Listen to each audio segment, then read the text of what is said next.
Nasilje nad decom je globalna pojava i 19. novembra se obeležava Međunarodni dan borbe protiv nasilja nad decom.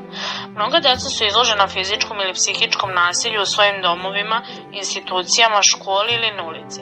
Bilo da trpe nasilje od vršnjaka ili odraslih, treba ga sprečiti. Na veliku žalost, deo tog svakodnevnog nasilja nad decom se i ne prepozna odmah i društveno je prihvaćen.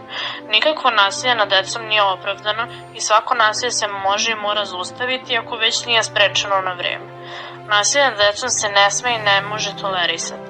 Sloboda od nasilja će biti moguća samo ako svi poštuju svoje obaveze prema deci, deluju u skladu sa njima i time nam daju pozitivne promene, a i pozitivan primer u životu.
Da li si ikada bila žrtva nasilja ili nasilja? Ne. Kažeš ne, sigurna sam. Nikada te neko nije uvredio, zavretio ili ti nekome nikada nisi poslala neku poruku ili sliku neprimjerno sadržaju. A dobro, to jeste, mislim, rekla sam nešto nekada možda. Slala sam i ja kakve poruke, verovatno. Mislim, slali su i meni. Znači, bila si žrtva i nasilnika. Ne, nikada nisam nikog uvredila. Ti stvarno misliš da je to sad nasilje? Ono gde svi u svom startu grešimo jeste što ne umemo baš uvijek da prepoznamo nasilje. Za nasilje je izgled samo fizički obračun. Nasilje je mnogo više od toga. Nasilje je pretnja, uvreda ili manipulacija. Pa dajte, meni neko kaže glupaču i to je nasilje. Da, to glupaču može postati glupaču uz psovku, glupaču uz uvredu, glupaču uz nastavnu uvrede i ono može biti. A može da se završi na tome da sutra opet budemo drugarice. Može i da je Bože da je tako, ali svedoci smo da tako uvijek ne bude. Ako se nastavi, trebaš da prijaviš. Jedna nama najveća obična reč može prerasti u jako veliku nasilje. Možemo lako da postanemo žrtva čutvite. To u nama najprej može izgledati nesigurnost, pa strah, povlačenje, ali i drugih psihičkih posledica.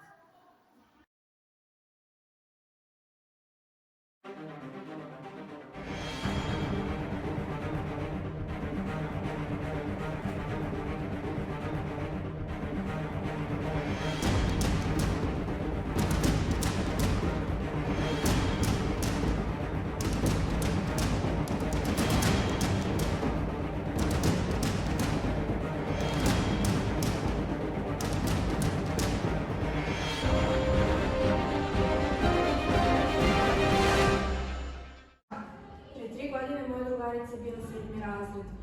Sve tada se grupa prijatelja ostavila u školskom dvorištu. Većina njih je tada konzumirala cigarete.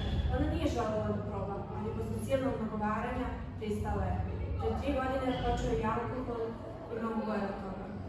Dobro, to je stvar njene odluke.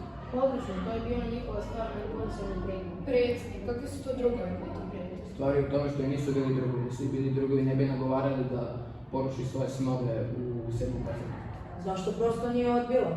I zašto te stvar želimo da dokaže? Nije odbila iz straha. Straha od čega? Straha od odbačenosti u društvu. Straha da roditelji ne saznaju. I posle posledica toga.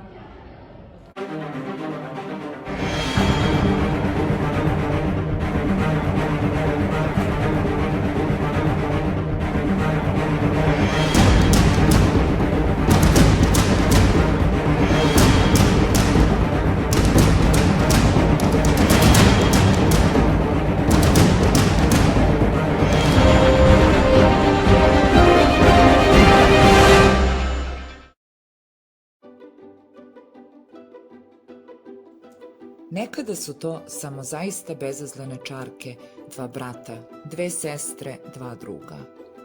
Tu moraš biti mudar da prepoznaš zlu nameru. Ako primetiš da je ima, nekada će to samo jednostavno proći kad okreneš leđa. Nekada će se nastaviti. A ako se nastavi, treba da prijaviš. A kome možemo da kažemo? Roditeljima pre svega, šta god da si uradio, pa sve da te kazne, oni uvek žele dobro deci. Možeš i razredi psihologu i timu za nas i u našoj školi. Taj da problem možeš samo da rešiš tamo kada postoji, a postoji kada kažem. Taj problem ne možeš da rešiš ako ćutiš. I ti takozvani nasilnici su žrtve. Žrtve svojih iluzija, pogrešnih ideala i iskrivljene slike o svetu. Zašto svi mi kao tim ne bismo pozitivno uticali na njih? Zašto ne bismo pričali s njima i pokušali da razgovetnemo razloge njihovog ponašanja? Zašto ne bismo bili tu svi jedni za drugi? Ne divi se nasilniku i ne pokušaj biti njegov problem. Zašto im ne bismo pokazali da su sadašnje greške jako manje od onih koji ih sledilo u budućnosti da ovako nastane? Pričamo o onome što uništava ljudsku psihu, sa čime ne možemo da se mirimo i sa čime ne može da se živi. Zato ne ćuti. Pomozi sebi. Pomozi drugima. Ne slijedi. Otvori oči.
Ne.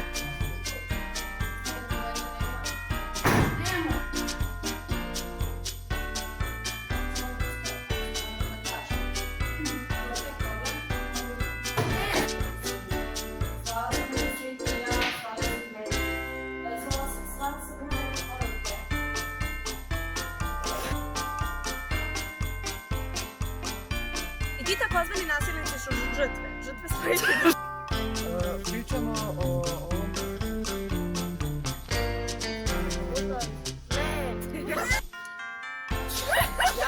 Zašto ne bismo pokušali da popričamo sa njima i razgovaramo?